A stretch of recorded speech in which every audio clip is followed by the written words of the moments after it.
Emotions. அடுத்த chapter emotions. இப்ப நம்ம அதுல லாஸ்ட் கிளாஸ்ல நம்ம பார்த்தது ஏன் எமோஷனல் ஹேண்டிலிங் பத்தி நம்ம கத்துக்கணும்.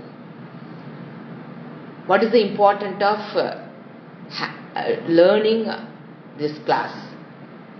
எமோஷன்ஸை ஹேண்டில் பண்ண ஏன் தெரிஞ்சுக்கணும். What is the need to handle my emotions. அதுக்கு தான் நம்ம ஒரு கேஸ் ஸ்டடி பார்த்தோம். துரியோதனை பார்த்தோம். ஏன் அவன் துரியோதனன் தானும் ஒரு காம்ப்ளிகேட்டட் பர்சன், அவனும் நிம்மதியா இல்லாம சுத்தி இருக்கவங்களும் ஏன் அவனால நிம்மதியா இருக்க விட முடியல அப்படின்னு பார்த்தா, அவன் சின்ன வயசுல இருந்தே அவங்க அம்மா அப்பா 2 பேருமே கண் இல்லாம இருந்ததுனால, காந்தாரி கண் இருந்தது, பர்பஸா கண்ணை கட்டிட்டாங்க அவங்க. அதனால ஒரு குட் மதரா இருக்க முடியாததுனால, எனக்கு ஒவ்வொரு குழந்தையும் பிறக்கும் போது என்ன பார்த்தோம், ஒரு feeling of insignificant to the core இருக்கும். ஏன்னா எல்லாம் பெரிய பெரியமா உயரமா நிக்கிறாங்க, நம்ம துளிவு நின்று அந்த குழந்தைக்கு எப்படி இருக்கும், இன்சிக்னிஃபிகன்ட் அதிகமா இருக்கும். யாரை வேணாலும் நம்பும், ட்ரஸ்ட். இந்த 2ஓட தான் ராஜா வீட்டு குழந்தைகளும் பிறக்கும், பிச்சைக்கார வீட்டு குழந்தைகளும் பிறக்கும். அப்ப துரியோதனன் குழந்தையா இருக்கும்போது அப்படிதான் பிறந்தான். ஆனா அவனுடைய இன்டான்ஜிபிள் நீட்ஸ்க்கு அவங்க அம்மாட்டு இருந்து எதுவும் கிடைக்கல, அப்பாட்டு இருந்து எதுவும் கிடைக்கல. ஏன்னா அந்த குழந்தைக்கு அந்த ஃபீலிங் ஆஃப் ஒரு யூஸ்லெஸ்னஸ் உங்களுக்கு வரும். எல்லாரும் என்னமோ போறாங்க வராங்க, நம்ம எல்லாம் அது ஒரு மாதிரி ஃபீலிங் ஆஃப் அந்த யூஸ்லெஸ்னஸ் வரும். நம்ம எதுக்கு தேவையில்லாத பொருள் மாதிரி இருக்கிறோமோ, அன்வான்டோ, அந்த அன்வான்ட் ஃபீலிங் குழந்தைக்குள்ள வராம இருக்கிற மாதிரி பேரண்டிங் இருக்கணும் எப்பவுமே. அந்த குழந்தைக்குள்ள அன்வான்ட், நாம ஐ எம் அன்வான்ட் அப்படிங்கிற ஃபீலிங் வராத அளவுக்கு பண்றதுக்கு பேர் தான் பேரண்டிங். அந்த பேரண்டிங்க அவங்க அம்மா அப்பானால அவனுக்கு கொடுக்க முடியல. Because they are blind. தங்க தட்டுல தாங்க சாப்பிட்டுருப்பான், தங்க டம்ளால தான் தண்ணி குடிச்சிருப்பான். இது வேணும்னு சொன்னா 2வது நிமிஷம் தட்டுல செஞ்சு போடுறக்கு ஆள்கள் இருந்தது. அதுல எல்லாம் குறையே கிடையாது. ஆனா மனதளவில் அவன் சந்தோஷமா இருக்கல. பிகாஸ் குழந்தையில அவன் தாயிடமிருந்து தந்தையிடமிருந்து எதை எதிர்பார்ப்பானோ அது அவனுக்கு அங்க கிடைக்கல. சோ எமோஷனலி அவன் என்ன ஆயிட்டான், ஒரு காம்ப்ளிகேட்டட் பர்சன், 200% ஒரு காம்ப்ளிகேட்டட் பர்சன். சோ அதான் அதுல படிச்சோம். இப்ப நாம இந்த அடுத்த கேஸ் பாத்தீங்கன்னா, கர்ணா, போன கிளாஸ் சொல்லிதான் முடிச்சேன். கர்ணாவுடைய கேஸ் ஸ்டடி. இதெல்லாம் யார் பண்ணிருக்கா, வியாசா. மகாபாரதத்துல 1,00,000 ஸ்லோகம் எழுதியிருக்காருங்க. ஒரு சைல்டு சைக்காலஜில இருந்து, ஒருத்தருடைய சைக்காலஜில இருந்தும் நீங்க 1,00,000 ஸ்லோகம் மகாபாரதத்தை கவர் பண்ணியிருக்காரு அவர். அதுல அவர் சொல்றது கர்ணனுடைய கேஸ் ஸ்டடி இப்ப பார்க்கலாம். அவன் பாத்தீங்கன்னா ஒரு அபேண்டட் சைல்டு இல்லைங்களா, குந்திக்கு பிறந்திருப்பான். அதெல்லாம் நீங்க தெரிஞ்சிருப்பீங்க. கல்யாணத்துக்கு முன்னாலேயே சூரியன் அவருக்கு ஒரு மந்திரம் சொல்லி கொடுப்பாரு. அதை பிரயோகம் பண்ணினா கையில குழந்தை வந்துடும் சொல்லியிருப்பாரு. இவன் சின்ன பிள்ளைய விளையாட்டுத்தனமா அந்த மந்திரத்தை பிரயோகம் பண்ணிடுவா. சொன்னோடனே கையில ஒரு குழந்தை வந்துடும். கல்யாணம் ஆகல, கையில குழந்தை, என்ன பண்றேன்னு தெரியாது, கொல்றதுக்கு மனசு வரல. அப்போ ஒரு கெட்டுல வச்சு தண்ணியில அனுப்பிச்சுட்டுருவான். அவங்க அதை எடுத்தவங்க ஒரு சூத்திர. இவன் பிறந்தது சத்திரிய குடும்பம், அரச குடும்பத்தில் பிறந்த ஒரு பையன். இவன் குந்தி யாரு, அரச குடும்பம். ஆனா அதை எடுக்கிறவங்க சூத்திர குடும்பத்துல பிறந்தவங்க. அவங்க எடுத்து வளர்த்துறாங்க. வளர்த்தும் போது அவனுக்குள்ள என்ன கான்ஃபிளிக்ட்னு பாத்தீங்கன்னா, அவனுக்குள்ள சத்திரிய குணம் உள்ள டாப்ல இருக்குது. இப்போ அரசன் அர்ஜுனன் அவங்க வீட்டுல இருக்கிறவங்க கத்துக்கிற டேலண்ட்டை விட இவங்கிட்ட அதிகமா இருந்து இவனுக்கு தெரியுது. ஏன் நம்மள ஒதுக்குறாங்க, அவங்க எல்லாம் கத்துக்கிற குரு நம்ம சொல்லி கொடுக்க மாட்டேங்கிறாங்க, ஏன் இப்படி பண்றாங்க அப்படின்னு அவன் மனசுக்குள்ள அவன் ரொம்ப ஃபீல் பண்ண ஆரம்பிச்சிட்டான். Emotional is very weak. அப்படி எமோஷனலா அவன் is not strong. Karnan emotionally not strong. அப்போ என்ன பண்றான் அவன், இந்த மாதிரி நமக்கு உள்ள தான் ரெகனைஸ் ஆகல, இவ்வளவு திறமை இருந்தும், ஒரு சத்திரியனுக்கு உண்டான எல்லா திறமை இருந்தும் தனக்கு உண்டான ரெகக்னிஷன் கிடைக்கல அப்படின்னு அவன் அதை சின்ன வயசுல இருந்து அது ஏங்க ஆரம்பிச்சுட்டான். எமோஷனல் அங்க என்ன ஆகல, the intangible needs didn't took care of. அதுலயே இப்ப வளர்றானா, அப்ப என்ன ஆகுது, ஏதாவது ஒண்ணு வச்சு தன்னை ப்ரூவ் பண்ணணும்னு நினைக்கிறான். அப்போ கொடுப்பது கர்ணனை விட சிறப்பாக கொடுப்பதற்கு இந்த உலகில் ஆள் இல்லை அப்படின்னு மக்கள் சொல்லணும். He became an ideal for him. அதுக்காகவே கொடுக்க ஆரம்பிச்சான். அப்ப என்ன ஆகுது, இவனுக்கு அது என்ன சொல்லலாம், கம்பல்சிவ் கிவர் ஆகிறான். Compulsive give. என்ன ஆகுது, அப்படி ஆகிட்டான். அந்த பிரஷர் உள்ள இன்சைட் இருந்துகிட்டே இருக்குது. தன்னை ப்ரூவ் பண்ணணும்னு உள்ள ஓடிக்கிட்டே இருக்குது. அந்த குணம் தான் மகாபாரதனுடைய ரெஸ்பான்சிபிள் ஃபார் த வாரே அவன் தான். ஏன்னு கேட்டீங்கன்னா, இப்போ துரியோதனனுக்கு கர்ணன் கிடைக்காம இருந்து, ஏன் துரியோதன அவன் ஏன் ஏத்துக்கிட்டான் ஃப்ரெண்டா? துரியோதனன் அவனுக்கு ரெகக்னைஸ் கொடுத்தான். அவனுக்கு எது கிடைக்காது, எது ஏங்கிட்டு இருந்தானோ அதை கரெக்டா கண்டுபிடிச்சு துரியோதனன் ரெகனைஸ் பண்ணிட்டான். ஒரு நாடு கொடுத்து நீ அரசன் அப்படின்னு கொடுத்துட்டான். கொடுத்தொன்ன துரியோதனன் விட்டு அவனால வெளியில போக முடியல. ஆனா துரியோதனன் பண்றதெல்லாம் எது எது தப்புன்னு இவனுக்கு தெரியும். Because of this emotional weakness அவன் துரியோதனன் விட்டு அவனால வெளியில போக முடியல.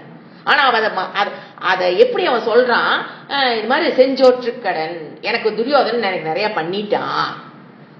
பண்ணிட்டான். ஓகே, அதனால அங்க அவையில துகிலுரியும் போது என்ன பண்ணிட்டு இருந்தா கர்ணன்? அமைதியா கொண்டிருந்தான். எந்திரிச்சு சொல்ல வேண்டாமா, துரியோதனா நீ பண்ற தப்புன்னு? சொல்ல முடியல. Because of the emotional problem of Karna, Bharata போர் வருவதற்கு கர்ணனுடைய emotional problem, immatured mind is the main cause. அவன் மட்டும், ஏன்னா துரியோதனுக்கு வந்து 2 பேர் ஸ்ட்ராங். ஒன்னு கர்ணன், இன்னொரு பீஷ்மர். ஏன்னா அவர் சாகவே மாட்டார். அவரையும் பிடிச்சிட்டு அவன் துரியோதனன் அவனை நம்பல, வாரல. அதான் வந்து மென்டலி நாட் ஸ்ட்ராங் பர்சன். அவனை நம்பல. அவன் யாரை நம்பினா? பீஷ்மரையும். ஏன்னா அவருக்கு இறப்பே கிடையாது. பக்கத்துல கர்ணன், ஏன்னா அவன் அர்ஜுனன் மீறினவன்.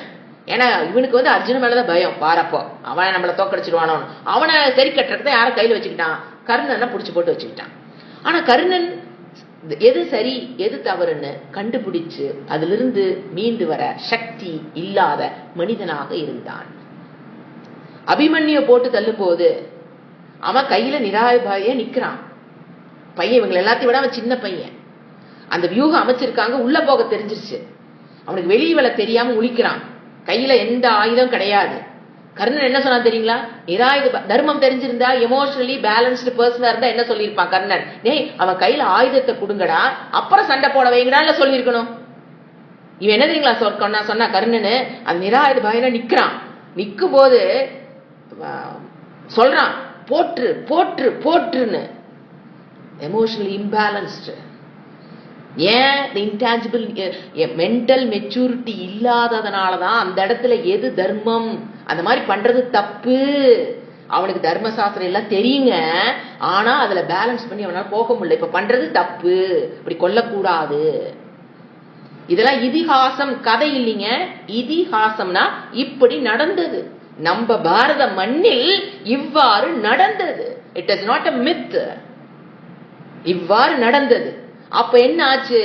கடைசியில வார் முடியும் போது தன் கர்ணனுடைய சக்கரங்கள்லாம் இதுல மாட்டிக்கும்.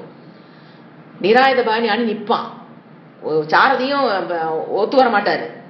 நான் வந்து ஓட்டுறது மட்டும்தான், அந்த சக்கரத்தை மேல தூக்குற வேலையெல்லாம் என்னால முடியாதுன்றுவாரு. நிராயுதபாணி நிப்பான். அப்ப அங்க அர்ஜுனனை சொல்லுவார் கிருஷ்ணரு, போற்று போற்று அவனை அப்படின்னு. உடனே திரும்பி கர்ணன் கேட்பான் கிருஷ்ணன்கிட்ட, கிருஷ்ணா இது தர்மமா?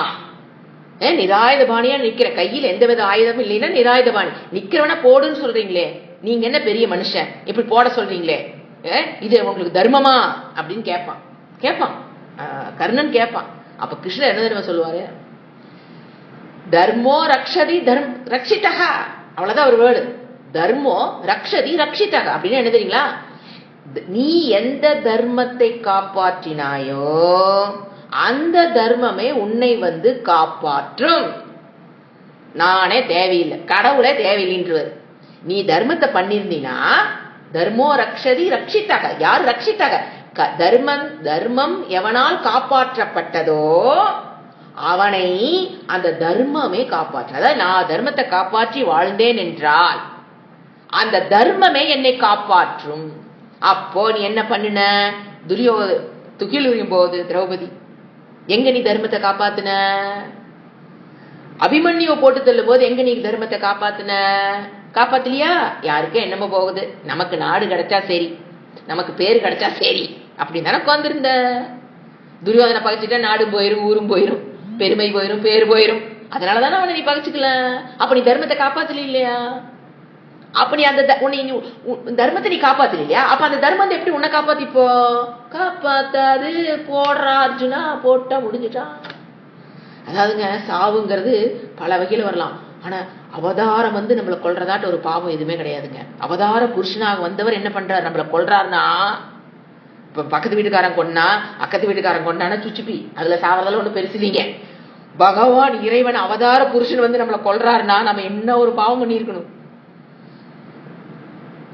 சோ இதனாலதான் ஹேண்டிலிங் தி எமோஷன்ஸ் சின்ன வயசுல இருந்து நீங்க டெவலப் பண்ணிட்டீங்கன்னா, கர்ணனை போலவோ துரியோதனனை போலையோ மனதளவில ஒரு பேஷண்டா சுத்திக்கிட்டு இருக்க மாட்டோம். அதுக்காகத்தான் என்ன படிக்கிறோம்? ஹேண்டிலிங் த எமோஷன்ஸ். ஏன்னா நீங்க காக்னிட்டிவ்ல எவ்வளவு வேணா இருக்கலாங்க. ஏன்னா அர்ஜுனனுக்கு தெரியாத, கர்ணனுக்கு தெரியாத கலை எங்க காக்னிட்டிவ்ல நம்பர் ஒன் அவன் கர்ணன். காக்னிட்டிவ் பர்சன், அவ்வளவு திறமையான லேர்னிங் பர்சன். அவன் என்ன ஆயிடுச்சு? Emotional person. அதை கண்டுக்காமட்டதுனால, பேலன்ஸ் பண்ண தெரியாதனால, ஹேண்டிலிங் தி எமோஷன்ஸ் தெரியாதனால போய் என்ன ஆயிட்டான்? அப்படியே ஓவர்லாப்டு தான் காக்னிட்டிவ் பர்சன். எது தப்பு எது சரி அவன் தான் சொல்லுவான். காக்னிட்டிவ் பர்சன் சொல்றான் பாத்தீங்களா, டே இது தப்பு இது சரி எல்லாத்தையும் அமுத்திட்டு இவன் எமோஷனல் பர்சன் லீட்ஸ் த, அது கோர் பர்சனாலிட்டி. சோ ஒரு மனிதனுடைய கோர் பர்சனாலிட்டி எதுக்கு? 2 உதாரணம் பார்த்தோம். இப்போ துரியோதனனையும் இவனையும் கர்ணனையும். ஒரு கோர் பர்சனாலிட்டி யாரை வச்சு அமையுது? நீங்க எவ்வளவு படிச்சீங்க, கத்துக்கிட்டீங்கிறது, பணம் சம்பாரிச்சீங்க, எத்தனை வீடு வாங்குனீங்க, எத்தனை கார் வாங்குனீங்க, ஒரு வருஷத்துக்கு என்ன டேர்ன் ஓவர் பண்றீங்கிறது கோர் பர்சனாலிட்டியை உருவாக்காது. The core personality is decided by the emotional person. அப்ப எவ்வளவு ஜாக்கிரதையா அவனை நம்ம பார்த்து வளர்த்தணும்ல, எவ்வளவு ஜாக்கிரதையா அவன்கிட்ட டீல் பண்ணணும், அவனை எப்படி எந்த முறையில கொண்டு போகணும். இது பாருங்க, எமோஷனல் பர்சனை நானே சுயமா முயற்சி எடுத்து பண்ண முடியுமான்னு கேட்டா ஹைலி ரிஸ்க். வெரி சேஃப் தெரியுங்களா? சாஸ்திரம் என்ன சொல்லுது செஞ்சுட்டு போயிட்டே இருந்தோம்னா emotional person will be very safe. He will not disturb the cognitive person. If you come under the ordinance of Bhagavan, he will help you to handle the emotions. Sacred person. You will not be a secular, you will be a sacred person. Appa you know how to handle your emotions. Appa cognitive person will not be disturbed. That person, our core personality is now decided by, not by cognitive, only by the emotional person. Adanalada enna padikrom, handling the emotions very very important. In ஒவ்வொரு single human being should know that. இதுக்கு நான் என்ன மதம் என்ன குலம் அதெல்லாம் ஏது doesn't matter. I am a human being. அவ்வளவுதான். Enough to qualify to study how to handle emotions. நீங்க படிச்சவங்களா படிக்காதவங்களா, காலேஜ் இருக்கீங்களா, ஸ்கூல் இருக்கீங்களா, வேலைக்கு போறீங்களா, ஏது டசன்ட் மேட்டர். நான் இந்த ஜாதி அந்த குலம் ஏதும் கிடையாது. மனிதனா பிறந்துட்டோம்னா என்னுடைய கோர் பர்சனாலிட்டி யார் உருவாக்குறாங்க? என்னுடைய எமோஷன் சைடு. அதை மெச்சூர்டா பண்ணிக்கணும். அது என்னாலேயே முயற்சி பண்ண முடியுமான்னு கேட்டா முடியாது. இப்ப கோபத்திலிருந்து விடுபடணும்னு நினைக்கிறீங்க. ஃபார் எக்ஸாம்பிள் ஒன்று சொல்றேன். நீங்களே முயற்சி பண்றீங்க, ஜெயிக்கிறது ரொம்ப கஷ்டம். பார்த்தா வெளியில கோபத்தை காமிக்காத மாதிரி இருப்பீங்க, ஆனா பாட்டில் அப்படி பிரஷர் ஆகும், ஆயிட்டே இருக்கும். ஏன்னா you don't know how to handle anger. How to handle anger உங்களுக்கு தெரியாது. நீங்களே முயற்சி பண்றீங்க. அப்பதற்கான ட்ரையல் அண்ட் எரர் மெத்தட் தான் நீங்க ட்ரை பண்ண முடியும். ட்ரையல் அண்ட் எரர் மெத்தட்ல எங்க போய் லாக் ஆயிடுவீங்க. ஆனா அந்த கோபத்தை எப்படி ஹேண்டில் பண்றதுங்கிறது சாஸ்திரத்துல இருக்கு. லட்டு லட்டா ஸ்டெப் பை ஸ்டெப்பா கூட்டிட்டு போறாரு. பகவத்கீதையிலே இருக்கு. எப்படி how to handle your anchor, அது எப்படி உனக்குள்ள வராம பண்றது இருக்கே, படிக்கணுமே. அதான பாயிண்ட். அவங்க அவரோட துணையுடன், அது இறைவனோட வார்த்தையை வச்சுக்கிட்டா கிருஷ்ணர் அவருடைய உதவி கொண்டு நீங்க கோபத்தை அடக்க முயற்சி பண்ணீங்கன்னா அப்படியே சுலபமா வாயில அல்வா போட்டா எப்படி இறங்கும், அந்த மாதிரி கோபத்திலிருந்து விடுபட்டலாம். எந்த பெருசால ஒன்னும் தேவையில்லை. நீங்களே முயற்சி பண்ணுனா முறுக்கு அடிக்கிற மாதிரி தான், கட்டக்கா முட்டக்கா கட்டக்கா முடக்கான்னு தான். அதுக்கு சரியா முழுங்க முடியுமா அதுவும் தெரியாது. ஸோ டோன்ட் டேக் ரிஸ்க்குங்குது சாஸ்திரம். ஏன் ரிஸ்க் எடுக்கிற? ஏன் யாருன்னா, இப்ப என்னுடைய மைண்ட் இருக்குன்னு வச்சுக்கங்களேன், இந்த மைண்டை படைச்சவர் யாரு? த கிரியேட்டர். யார் வேணா வச்சுக்கோங்க, எக்ஸ் ஃபேக்டர்னு வச்சுக்கோங்க. அவர் கொடுத்தத சாஸ்திரம். இப்போ அதுல ஒரு ரிப்பேரோ அல்லது நல்லா ஓடணும்னோ, இப்ப எப்படி நீங்க ஒரு கார் வாங்குறீங்க, ஹோண்டா கம்பெனில ஒரு கார் வாங்குறீங்க, அந்த காரு கரெக்டா வச்சிருக்கணும்னா என்ன பண்ணுவீங்க? ஹோண்டா கம்பெனிக்காரன்ட்ட கொண்டு கொடுப்பீங்க. ஏன்னா அவனுக்கு தான் அந்த மிஷின் எல்லாம் கரெக்டா தெரியும். சர்வீஸ் அங்க ட்ரைனிங் எடுத்துட்டு வந்தவன், கம்பெனில இருந்து ட்ரைனிங் எடுத்துட்டு வந்தவன் அங்க நிற்பான். அவனை வச்சு சர்வீஸ் பண்ணா வண்டி எது ப்ராப்ளம் வராது. முதல்ல ஹோண்டா கம்பெனிக்குள்ள போவோம். நாம கொண்டு எந்த கம்பெனில கொடுக்க மாட்டோம், வேற ஒரு கம்பெனி இருக்கு வச்சுக்கேன், மாருதி, அங்க கொண்டு கொடுக்க மாட்டோம். ஏய் என்னது ஹோண்டா, நான் இது கொண்டு மாருதி கொடுக்கணும், நான் இங்கதான் கொடுக்கணும், அப்பதான் கரெக்டா பண்ணுவாங்க. தெரியுது இல்ல? யாரு கிரியேட்டரோ எந்த பொருளுக்கு அவங்ககிட்ட கொடுத்துதான் நீங்க எது வேணா பண்ணலாம். ரிப்பேர் பண்றதா இருந்தாலும் சரி, ஒரு லாங் டேர்ம் லைஃபுக்கு அது பிரச்சனை இல்லாம அந்த வண்டி ஓடனாலும், சர்வீஸ் பண்றதுனாலும் நம்ம கொண்டு யார்கிட்ட கொடுக்குறோம்? ஹோண்டா கம்பெனி தானே கொடுக்குறோம், மாத்திட்டு கொடுக்க மாட்டோம்ல. அதேதான் இப்போ the மனம், who is the creator, the body, mind, complexes எல்லாமே created by whom? Definitely a creation is there. You can see a creation means there should be a creator. எப்படி அது இல்லாம போகும்? இத்தனை கிரியேஷனை பாக்குறவன் எப்படி கிரியேட்டர் ஒரு ஆள் இல்லாம இருப்பாரு? சோ யாரு என்னுடைய மனதை படைச்சாங்களோ, யாரு ஹோண்டா காரை படைச்சாங்களோ, அந்த மாதிரி இந்த பாடியை யாரு படைச்சா? கிரியேட்டர். அப்போ அதை படைச்சவனுக்கு அது எப்படி சர்வீஸ் பண்றதுன்னு தெரியும். ஒரு ப்ராப்ளம் வந்தா அதை எப்படி டீல் பண்றதுன்னு அவருக்கு தெரியுமா தெரியாதா? ஹோண்டா கம்பெனிக்காரனுக்கு ஹோண்டா கார்ல ஒரு பிரச்சனைனாலும் கண்டுபிடிக்க தெரியும், அதை சரி பண்ணவும் தெரியும், பிரச்சனை மறுபடியும் வராம இருக்கிறதுக்கும் வழி தெரியுதா இல்லையா? ஹோண்டா கம்பெனிக்காரனுக்கு ஹோண்டா கார்ல பிரச்சனை பத்தி. அதே மாதிரி who created my mind? Very simple answer. Who created my mind? The creator has created my mind, no doubt in that. அப்போ என் மனதை கொண்டு யார்கிட்ட சர்வீஸ் கொடுக்கணும்? பிரச்சனைனால யாருக்கிட்ட போகணும்? இறைவன்கிட்ட போகணும்னு வச்சுங்க. இப்ப இந்த கிரியேட்டர் இஸ் பகவான், இறைவன் வச்சுக்கலாம். ஏங்க அவர் எங்கெங்க போர்டு போட்டிருக்காரு? அவர் எங்க சர்வீஸ் போர்டு போட்டிருக்காரு? நான் போய் என் வண்டி கொடுக்கறதுக்கு ஹோண்டா கம்பெனி எங்க இருக்குன்னு கேட்கற மாதிரி, இறைவன் தான் சர்வீஸ். சரி ஓகே, அவர் தான் கிரியேட்டர், அவருக்கு தான் கொண்டு மனதை கொடுக்கணும், சர்வீஸுக்கும் சரி, ஆயில் விடுறதுக்கும் சரி, எதா இருந்தாலும் சரி ப்ராப்ளம் அப்படின்னா அவருக்கு தான் கொண்டு கொடுக்கணும். புரிஞ்சிருச்சுங்க, அது வரைக்கும் நல்லா புரிஞ்சிருச்சு. ஆனா அவர் எங்க போர்டு போட்டிருக்காரு? இங்க சர்வீஸ் செய்து தரப்படும், உங்களுடைய மனது இங்க சர்வீஸ் செய்து தரப்படும், உங்களுடைய மனதுல பிரச்சனை வந்தால் அணுகவும் அப்படின்னு ஒண்ணுமே போர்டு இல்லையா? சைக்காலஜி டாக்டர் நினைச்சிடாதீங்க is the creator, is not the creator. எனக்கு psychology doctor creator of this mind என்ன? நோ. அப்போ அந்த டவுட் வரும்போது ஒரு ஸ்ரத்த இருக்கணும். அது அவரு கொடுத்ததுதான் சாஸ்திரம். அந்த கிரியேட்டர் இந்த மனதை படைச்சிட்டு இந்த மனதுக்கு சர்வீஸ் பண்றதுக்கு கொடுத்ததுதான் சாஸ்திரம். How to handle your emotions. விதினா என்ன, நிஷேதம்னா என்ன, எதை செய்யணும் எதை செய்யக்கூடாது, எப்படி பேசணும் எப்படி பேசக்கூடாது. ஒரு எமோஷன்ஸ் ப்ராப்ளம் போய் நீ மாட்டிக்கிறியா? ரிப்பேர் கோபத்துல போய் மாட்டிக்கிறியா? பொறாமையில போய் மாட்டிக்கிறியா? அதுல இருந்து எப்படி விடுபடுறது? சக்கரை சுத்த மாட்டேங்குதா? அது என்ன பண்றது? இன்ஜின் ஸ்டார்ட் ஆகலையா? என்ன பண்றது? இந்த ப்ராப்ளத்துக்கு அழகா சும்மா லட்டா, லட்டை விட அல்வாவா அப்படி அழகா கொடுத்து வச்சிருக்காரு. அதாவது the best universal psychology doctor யாருன்னா கிரியேட்டர். எல்லா பிரச்சனைக்கும் அங்க சொல்யூஷன் இருக்கு. அத போய் படிச்சோம்னா என்ன பண்ணிக்கலாம்? we can handle the emotions, handle very smoothly, அழகா. இல்லைன்னா என்ன ஆகும்? இந்த ஹேண்ட்லிங் எமோஷன்ஸ் தெரியல அப்படின்னா ஒரு இன்டெலெக்சுவல் எம்டினஸ், ஒரு போர்டம், என்னை நானே பார்த்துக்க முடியாத ஒரு சூழ்நிலை, எல்லாத்துலயும் போய் மாட்டிக்கோ. கொஞ்ச நேரம் தனியா லோன்லினஸ் பண்ண முடியறது இல்ல. ஏன் உள்ள இருக்க ஒருத்தர் சொல்லுவான், நீ தப்பு பண்ணிட்டேன்னு. இவனுக்கு ஒண்ணு முடியாது, எங்காவது ஓடி போயிடலாமான்னு தோணும், கெட் அவுட் அப்படிங்கிற மாதிரி. இந்த பிரச்சனையெல்லாம் வராம இருக்கணுங்கிறதுக்காகத்தான் நம்ம என்ன படிக்கிறோம்? ஹேண்டிலிங் இப்போ பாத்தீங்க every person is emotional being தான். ஏன்னா ஒரு குரூப் ஆஃப் பீப்புள் இருக்கிறாங்க என்ன சொல்றாங்க, I am not emotional, I am rational. Entirely wrong.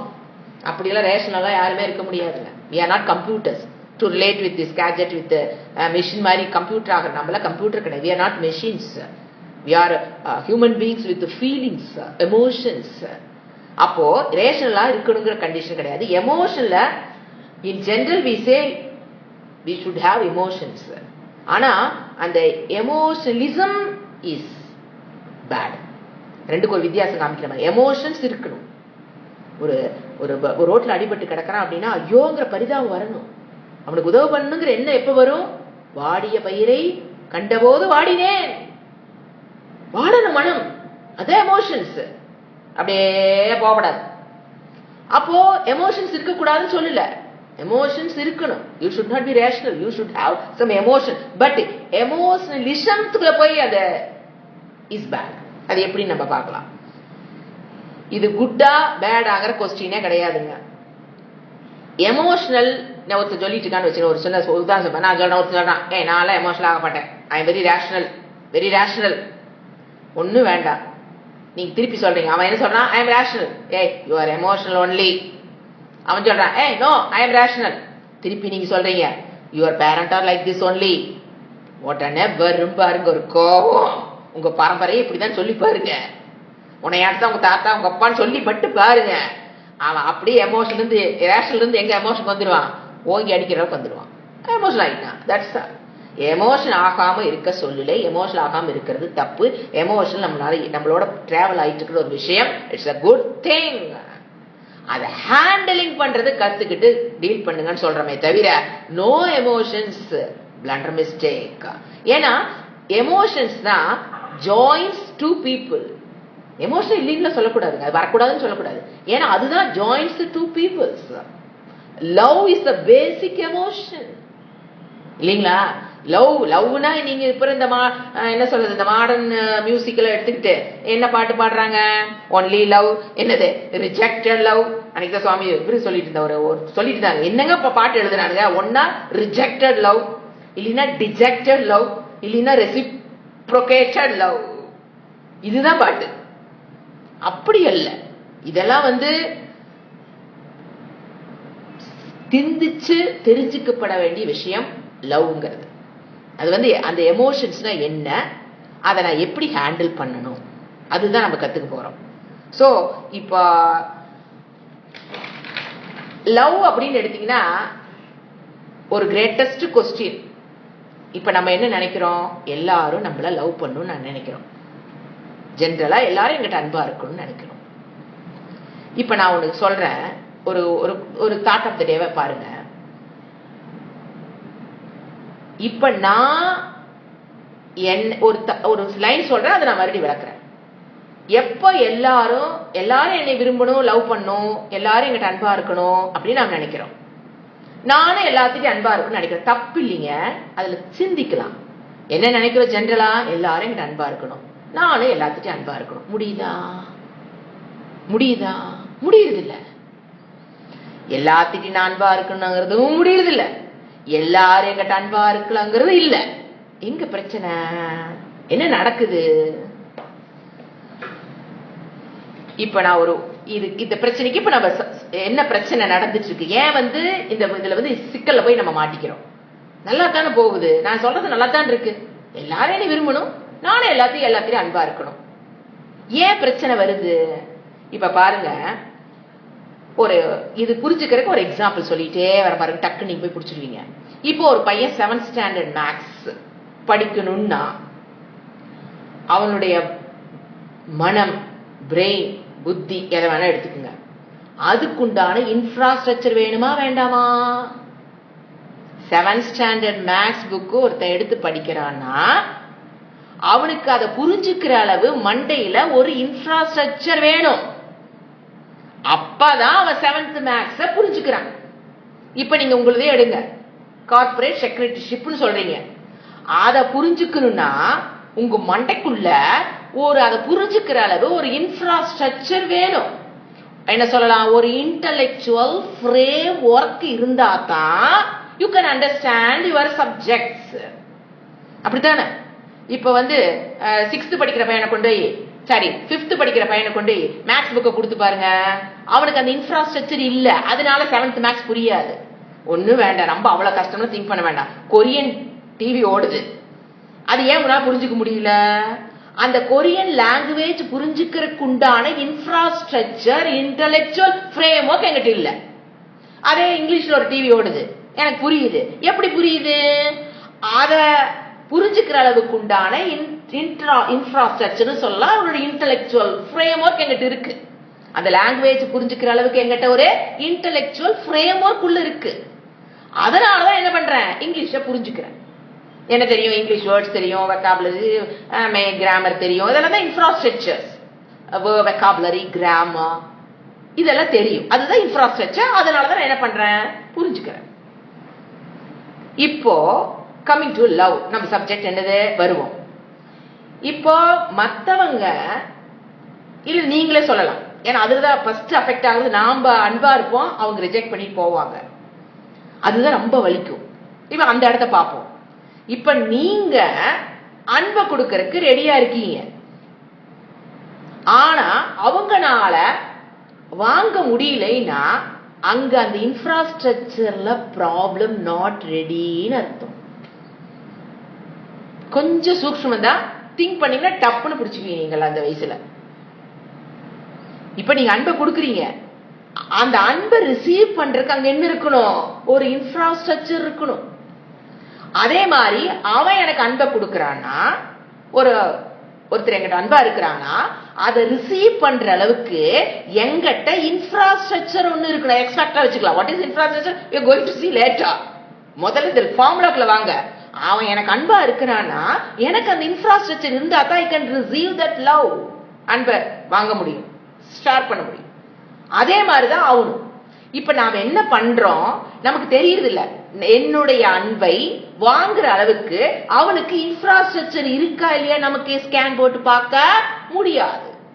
அதே மாதிரி மத்தவனும் என்னை ஸ்கேன் போட்டு பார்த்து உள்ள இன்ஃப்ராஸ்ட்ரக்சர் இருக்கான்னு தெரிஞ்சு அவன் அன்பை வெளிப்படுத்த முடியாது. So clash. இப்ப coming to the what is that infrastructure. இப்ப 7th ஸ்டாண்டர்ட் மேக்ஸுக்குன்னா 6th ஸ்டாண்டர்ட் வரைக்கும் படிச்சிருந்தானா அவன் இன்ஃப்ராஸ்ட்ரக்சர் பக்கா, he can pick up, he will go ahead. What about love? அதுக்கு என்ன இன்ஃப்ராஸ்ட்ரக்சர் வேணும்? ரொம்ப சிம்பிள். நீங்க இதெல்லாம் தெரிஞ்சு, அதாவது இந்த விஷயங்களுக்கு நீங்க சிந்திச்சிருக்க மாட்டீங்க, அவ்வளவுதான். என்ன இருக்குன்னு தெரியுங்களா? அது இன்ஃப்ராஸ்ட்ரக்சர். எக்ஸ் ஃபேக்டர் சொன்ன பாத்தீங்களா, that is self love. Infrastructure to receive love, to give love. என்ன இருக்குன்னு எனக்கு செல்ஃப் லவ். என்ன நான் முதல்ல விரும்புறவளா இருக்கணும், அதுதான் இன்ஃப்ராஸ்ட்ரக்சர். அது இருந்தா தான் நான் மத்தவங்களுக்கு கொடுக்கவும் முடியும், மத்தவங்க இருந்து வாங்கவும் முடியும். இப்ப நீங்க ஒருத்தர் கொடுக்கறீங்க, அவங்களால அதை வாங்க முடியலனா அவங்களுக்குள்ள என்ன ப்ராப்ளம், செல்ஃப் லவ் கம்மின்னு அர்த்தம். இப்ப நான் மத்தவங்க கொடுக்கற அன்பை என்னால ரிசீவ் பண்ண முடியலனா ட்ரூ அன்பு, இதெல்லாம் புனிதப்படுத்தப்பட்ட, நான் வந்து அந்த விஷயத்துல பேசுறீங்க. மத்தவங்க இப்ப உங்க மேடம் இருக்காங்க, என்னை அப்ரோச் பண்றாங்க, ஃபர்ஸ்ட் டே கூப்பிடுறாங்க, சுகன்யா மேடம் கூப்பிடுறாங்க, யாரு என்னன்னு தெரியாது, அவங்க மேல ஒரு அன்பு பிறந்தது எனக்கு அப்படின்னா எனக்குள்ள அந்த செல்ஃப் லவ் இருக்கிறனாலதான் எடுத்தோடனே அவங்ககிட்ட நான் என்ன பண்ணேன், லவ் கொடுத்து பேச ஆரம்பிச்சேன். யாருமே தெரியாது, ஆனா என்னால அவங்களை லவ் பண்ண முடிஞ்சது, என் அன்பை காமிக்க முடிஞ்சது. I will do what ever you ask, என்ன ட்ரை பண்றேன். அன்பு இருக்கிறதுனால தானே சரின்னு சொல்றோம். அப்ப அவங்களுக்குள்ள அந்த அவங்க கொடுத்த அன்பை நான் ரிசீவ் பண்றேன் அப்படின்னா உள்ள எனக்குள்ள என்ன இருக்கணும், செல்ஃப் லவ்ங்கிற இன்ஃப்ராஸ்ட்ரக்சரை பில்ட் பண்ணி நான் வச்சிருக்கணும். அப்பதான் நான் எல்லாத்திட்டையும் அன்பா இருக்க முடியும், யார் அன்பு கொடுத்தாலும் என்னால வாங்கிக்க முடியும். இது ஒருத்தருக்கு அப்ளிகபிள். சப்போஸ் இதை தாண்டி நான் ஒருத்தர் லவ் பண்றேன்னு வச்சுக்கீங்களேன், எப்படி தெரியுங்களா போகும். அதான் இதெல்லாம் எதுவுமே இல்லை, என்கிட்ட செல்ஃப் லவ்வே இல்லை. நான் அது முடிச்சேன். செல்ஃப் லவ் வேணும்னா அதுக்கு எது தெரியுங்களா பேஸ், செல்ஃப் அக்செப்டன்ஸ் இருக்கணும். என்னன்னா அக்செப்ட் பண்ணிக்கணும், எனக்குள்ள ஒரு செல்ஃப் டிக்னிட்டி இருக்கணும், ஒரு செல்ஃப் எஸ்டீம் இருக்கணும். செல்ஃப் அக்செப்டன்ஸ் இருந்தா தான் எனக்கு செல்ஃப் லவ்வே வரும். அந்த லவ் வந்தா தான் நான் மற்றவங்களுக்கு கொடுக்க முடியும். வாங்க அந்த transaction we can do with this infrastructure. இதெல்லாம் இல்லாமே நாங்க லவ் பண்றோங்களே, இதெல்லாம் இல்ல, ஆனா நான் லவ் பண்றேனே, எல்லாத்தையும் லவ் பண்ணிட்டு இருக்கிறேனே, அது என்ன தெரியுங்களா ஆகும்? செல்ஃப் நான் லவ். இப்ப என்ன ஆப்போசிட் சீனரியா? செல்ஃப் நான் லவ். எனக்கு என்னை பத்தின லவ் என்கிட்ட லவ் இல்லைன்னு வச்சுக்கலேன். நோ, தட் இஸ் செல்ஃப் நான் லவ் இருக்கு. ஆனா நான் மத்தவங்கள என்னோட அன்பை கொடுக்கறேன்னா என்ன தெரியுங்களா ஆகும்? அந்த love, if you are ignorant about this love, நீங்க செல்ஃப் லவ் இல்லாம இன்னொருத்தட்ட லவ் காமிக்கிறீங்கன்னா ஹைலி ரிஸ்க். என்ன தெரியுங்களா பண்ண ஆரம்பிச்சிருவீங்க? அந்த இடத்துல love translate into control. Control பண்ண ஆரம்பிப்போம். தெரியறது இல்லை யாருக்கும். ஆனா பாவம் என்ன பண்றது? they are very ignorant about the love. That's முதல்ல சொன்ன love is not a ordinary subject. அது ஒரு ரொம்ப profound word. அது நிறைய பார்க்க போறோம், நிறைய கிளாஸ்ல நம்ம பார்க்க போறோம். profound அது அவ்வளவு ஆழமான கருத்துக்களை கொண்டது. சோ என்ன ஆகும்? நீங்க பாருங்க, கண்ட்ரோல் பண்ண ஆரம்பிப்போம். அப்ப என்ன ஆரம்பிக்கும்? அந்த லவ்ங்கிறது என்ன மாதிரி மாறிடப்போ கண்ட்ரோல்ங்கிறதுல வந்துடும். If you don't have any self love, ஆனா நீ மத்தவங்க லவ் பண்றேன்னு ஒரு சீனரியை கிரியேட் பண்ணினா ஆட்டோமேட்டிக்கா அவளை கண்ட்ரோல் பண்றதுலே இருப்பீங்க. பார்த்துக்குங்க, உனக்கு பிடிச்ச மாதிரி பண்ணணும், நீ கூட்டா வரணும், கூட்டா போ, நீ நினைச்ச நீ நினைக்கிறவங்க தான் பேசணும், நீ உனக்கு பிடிக்காத பேசக்கூடாது. Control control control control. Obsessions starts. Obsessions என்னது? தொல்லை. உங்களை கண்டாவ ஓடுற அளவுக்கு அவளை என்ன பண்ணிடுது? அது கணவன் மனைவியாக இருக்கலாங்க, காதலன் காதலிக்குள்ள இருக்கலாங்க, அம்மா அப்பாக்குள்ள இருக்கலாங்க, பிள்ளை பசங்களுக்குள்ள, சிப்ளிங்ஸ்குள்ள, யார் வேணாலும் நீங்க இது பண்ணிக்கலாம். இந்த rule will apply to all human beings. அப்ப என்ன ஆகும்? அக்செப்ட் பண்ணிக்கிறீங்க அப்படின்னா அவங்களோட கட்டுப்பட்டவளாக ஆகணும்னு நினைப்பீங்க. எப்போ அன்பு கட்டுப்பட்டுக்குள்ள கண்ட்ரோலுக்குள்ள கொண்டு வரீங்களோ அப்ப உங்களுக்கு என்ன இல்ல?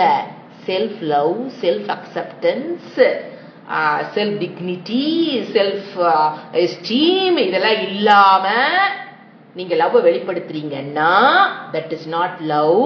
அதுக்கு பேர் கண்ட்ரோலர்ஷிப். அதனாலதான் என்ன ஆகுது? It is not a healthy. கண்டிப்பா கண்ட்ரோல் பண்ண ஆரம்பிச்சீங்க என்ன ஆகும்? It is not a healthy relationship at all. But true love, உனக்குள்ள செல்ஃப் லவ் இருந்து மத்தவங்களை அதுக்கப்புறம் நீ மத்தவங்களை லவ் பண்ணீங்கன்னா அங்க இந்த கண்ட்ரோல் எல்லாம் வராது, கண்டிப்பா வராது. You don't want to change your friend. எப்படி அவ இருக்கிறாளோ அப்படியே நீங்க எடுத்துக்கிறீங்க. அதுக்கு காரணம் அவள் அல்ல, என்னுடைய maturity of mind, self love. So எதை பத்தி நம்ம ரொம்ப கான்சென்ட்ரேட் பண்ண போறோம்? Self love. Love is a profound word. சொன்ன பாத்தீங்களா? To be understood. Yeah, it is not an ordinary topic. இந்த சினிமாக்கார படம் எடுக்கிற மாதிரி அதெல்லாம் இல்லைங்க. It is a very profound word. It is an ordinary, it is not at all ordinary topic. ஒரு human பீயிங்கும் தெரிஞ்சுக்க வேண்டியது. இப்ப ஒரு கன்ஃபியூசிங் ஒரு வேர்ட் சொல்லி நான் முடிச்சுக்கலாம் கிளாஸ. இப்ப பாருங்க, எஸ் 3H. இப்ப நான் ஒரு வேர்ட் யூஸ் பண்ண பாருங்க, God loves you. எத்தனை பக்கம் பார்த்திருப்பீங்க? நான் திருப்பி கேட்கிறேன், is God sadist? எப்ப பார்த்தாலும் எனக்கு கஷ்டமே கொடுக்கிறாரே, is God sadist? is new virus? எது கஷ்டம் கொடுக்கிறார்? சோ அங்க என்ன நடக்குது? அந்த வேர்டு கரெக்டா புரிஞ்சுக்கல. God loves you, நீ திருப்பி போடுங்க, God is love னு போட்டு பாருங்க. அப்ப நான் கேள்வி கேட்பேன், God is love னு சொல்லுங்க. அப்ப what is hatred? Is that not God? அப்போ அந்த God will be paralyzed by the hatred? How can you answer? Total confusions. So this is a very important word, profound word to understand clearly. அதனாலதான் உங்க madam உங்களை வந்து class அவர்ல time கொடுத்து உட்கார வச்சு கவனி. Hats off to your department. இந்த வயசுல இதை தெரிஞ்சுக்கிட்டீங்கன்னா எங்கேயும் யாருக்கிட்டையும் அடி வாங்க மாட்டீங்க, நீங்களும் அடிக்கவும் மாட்டீங்க. அதெல்லாத்த விட you can have a happy life. I bless you all to get this knowledge, to have happy life, by controlling your emotions, by channelizing your emotions. எப்படி பண்ணணும், நமக்குள்ள வர எமோஷன்ஸ் எப்படி ஹேண்டில் பண்ணணும், அவ்வளவுதான். அது நம்ம என்ன பார்த்துட்டு இருக்கிறோம்? ஏன்னா love is the basic emotion. அதுதான் உங்களுடைய ஹேட்ரட், அதுதான் உங்களுடைய கோபம், அதுதான் உங்களை பொறாமை எல்லாம் கூட்டிட்டு வரது யாரு? Love. So we selected the subject love. இது இந்த கிளாஸ் உங்களுக்கு 4-5 classes அப்படியே போயிட்டே இருக்கும். We can extend, and all my best wishes to you to have this sense inside. Think பண்ணுங்க. இப்ப நான் சொன்னதெல்லாம் அப்படியே swallow பண்ணாதீங்க. swallow பண்ணி அப்படியே நோட்ஸ் எடுத்து அப்படி வேண்டாம். You think. நல்ல இறைவன் மூளை கொடுத்துருக்கா இல்லையா? இந்த குமுதம் ஆனந்தவன் படிக்கிற மாதிரி இல்லை, இது திங்க் பண்ணணும். திங்க் பண்ணி என்ன நான் பண்ணிட்டு இருக்கிறேன், how can I have a happy life. இப்போ ஹவு டு ஹாவ் எப்படி நான் ஹாப்பியா வாழணுங்கிறது என் கைகளை கொண்டு வரேன். நான் இப்போ யாரையும் டிபெண்ட் பண்ண வேண்டாம். தெரிஞ்சுக்கிறேன், நான் சந்தோஷமா வாழ்க்கை. There is no that is independent feminism. That word is also wrongly projected some other place. What is feminism? Independency. இதுக்குள்ள நீங்க வந்துட்டீங்கன்னா you are independent woman. Nobody can control you. Definitely. You are 100% independency. You can enjoy the independency by controlling your emotions. இதை விட்டு போட்டு எனக்கு 33% அங்க quota கொடு, பஸ்ல இங்க இடம் கொடு, அங்க இடம் கொடு, ஃபெமினிசம், அந்த வேர்டே எவ்வளவு தப்பா போயிட்டு இருக்குங்கிறது ஃபியூச்சர் வர கிளாஸ்ல நீங்க தெரிஞ்சுக்கலாம். ஹரி ஓம் டு ஆல். ஓம் சாந்தி சாந்தி சாந்தி. ஹரி ஓம். ஸ்ரீ குருப்யோ நமஹ. ஹரி ஓம்.